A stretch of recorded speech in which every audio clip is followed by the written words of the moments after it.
Evet arkadaşlar, merhaba. Beni göremiyorsunuz biliyorum.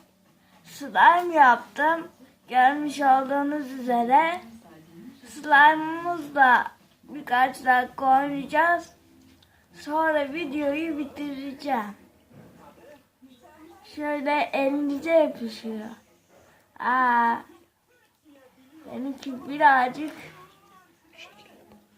Benimki birazcık yapışkan oldu. Var. Şöyle görmüş olduğunuz şöyle sık sık bitmiyor. Elimi zor açıyorum, yemin ediyorum.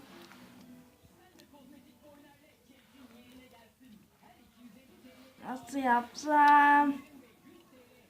Şöyle kosmos gibi bir şey, çok kötü. Bunu gördükçe içim bulanıyor. Şöyle uçağa yapıştı.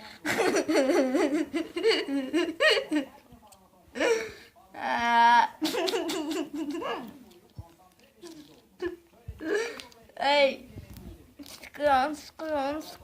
sıkıyorum, sinirli alıyorum buradan. Mesela bir arkadaşınıza size iftira atmıştır. Ona çok kızmışsınızdır, dövmek istiyorsunuzdur. Evinize gelirsiniz, öyle bunu sıka sıka bir hal alırsınız. Sık.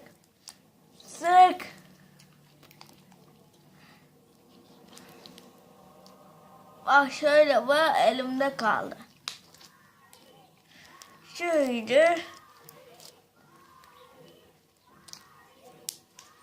Şöyle ne güzel, görüyor musun?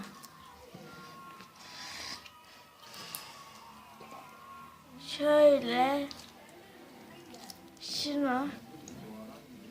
Hadi arkadaşlar, videoyu bitiriyorum. Görüşürüz.